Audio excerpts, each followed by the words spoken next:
I'm Patti Mollica. Today we're going to explore the value of values. I'm going to show you my process for creating simple value plans that will be the springboard for a successful painting. You will see one subject translated into 3 different value plans. So I will pick one of the value plans and create a painting from it. So let's get set up and look at today's value subject. Let's take this example of the tulips. There are all sorts of different values going on here. What we're going to do today is we are going to take this photo and we are going to translate it into 3 completely different value plans so that you can see that there isn't just one way of doing it. You want to try several different ways and see which one actually looks the best based on the criteria of are you getting the light shadow effect, what is it that you want to say about your subject, and what communicates the structure of what it is, the 3-dimensional structure of what it is that we're painting. So I'm going to, this is strictly an exercise, not meant to be a finished painting, as all of these little exercises are. I'm going to decide how I want to hone in all these values and simplify into 3 values. So let me start off with I think a dark tone, which will be my black here. I've got black on my palette paper here. So let me just start off with the black. This helps me to kind of see where I'm at. So I'm just going to start painting in the most obvious areas that are clearly falling in the dark range. Okay, so I'll put in this area back there. That's definitely dark.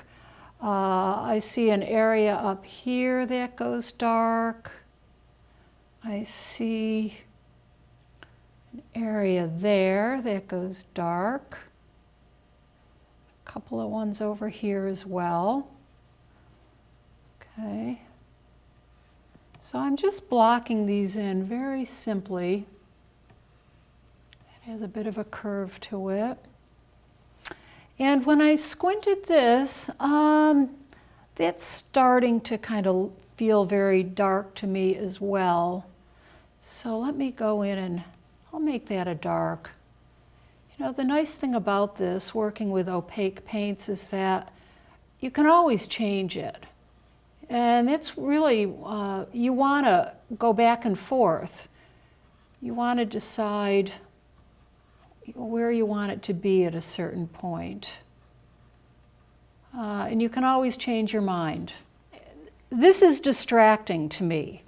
I know it's there, but I'm the designer and I get to make these decisions.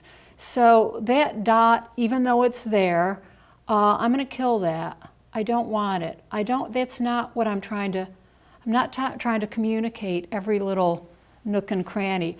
I'm also not going to accommodate this big dark line.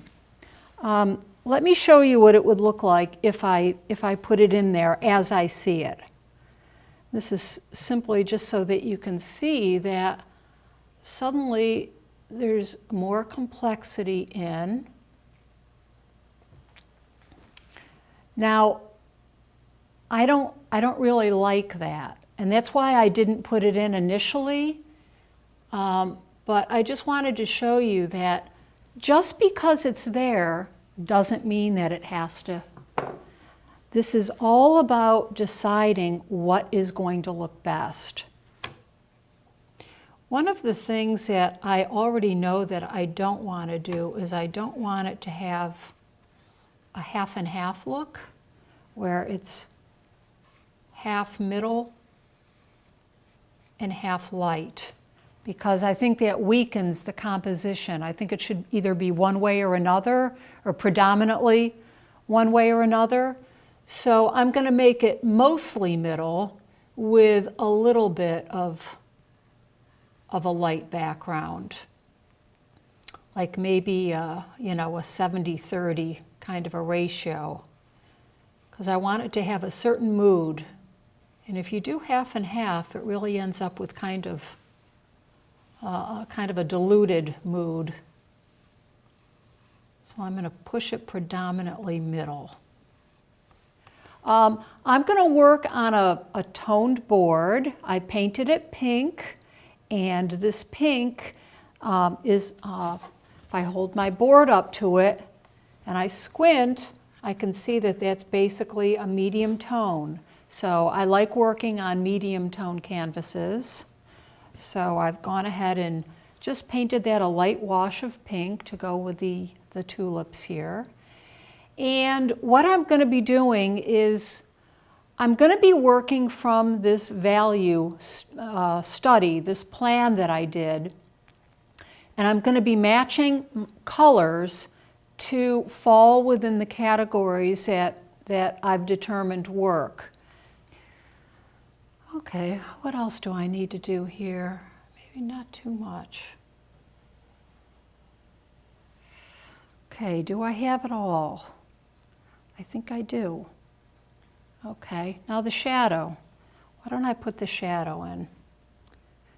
I'm going to make that a slightly different color as well. It's still within the medium range though. I don't have that indicated as a dark. So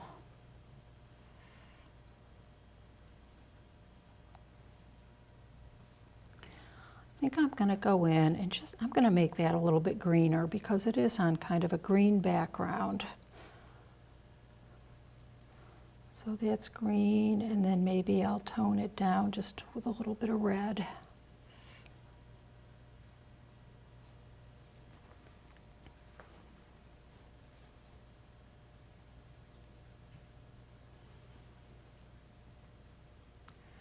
Okay, so here goes my green shadow.